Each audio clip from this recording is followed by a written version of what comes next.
شروع اللہ کا نام لے کر جو بڑا مہربان نہایت رحم والا ہے۔ اے پیغمبر صلی اللہ علیہ وآلہ وسلم، مسلمانوں سے کہہ دو کہ جب اپنی بیویوں کو طلاق دینے لگو تو ان کی عدت کو پیش نظر رکھ کر طلاق دو اور عدت کا شمار رکھو، اور اللہ سے جو تمہارا پروردگار ہے ڈرو۔ نہ تو تم ہی ان کو ایام عدت میں ان کے گھروں سے نکالو اور نہ وہ خود ہی نکلیں، ہاں اگر وہ کھلی بے حیائی کریں تو اور بات ہے، اور یہ اللہ کی حدیں ہیں، اور جو اللہ کی حدوں سے تجاوز کرے گا وہ اپنے آپ پر ظلم کرے گا۔ اے طلاق دینے والے، تجھے کیا معلوم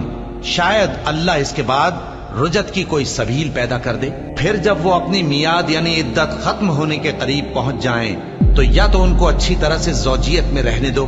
یا اچھی طرح سے علیحدہ کر دو، اور اپنے میں سے 2 منصف مردوں کو گواہ کر لو، اور اے گواہو اللہ کے لیے درست گواہی دینا۔ ان باتوں سے اس شخص کو نصیحت کی جاتی ہے جو اللہ پر اور روز آخرت پر ایمان رکھتا ہے،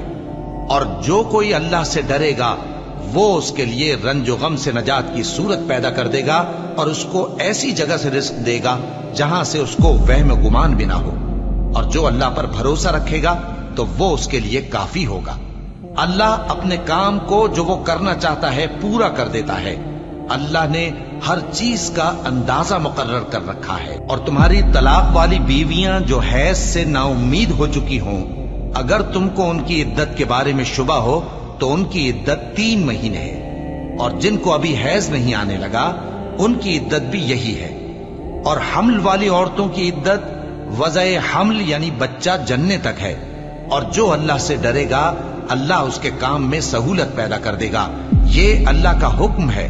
جو اس نے تم پر نازل کیا ہے، اور جو اللہ سے ڈرے گا وہ اس سے اس کے گناہ دور کر دے گا اور اسے اجر عظیم بخشے گا۔ طلاق والی عورتوں کو ایام عدت میں اپنی حیثیت کے مطابق وہیں رکھو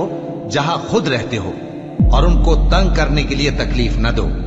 اور اگر وہ حمل سے ہوں تو بچہ پیدا ہونے تک ان کا خرچ دیتے رہو، پھر اگر وہ بچے کو تمہارے کہنے سے دودھ پلائیں تو ان کو ان کی اجرت دے دو، اور بچے کے بارے میں پسندیدہ طریق سے موافقت رکھو، اور اگر باہم ضد اور نا اتفاقی کرو گے تو بچے کو اس کے باپ کے کہنے سے کوئی اور عورت دودھ پلائے گی۔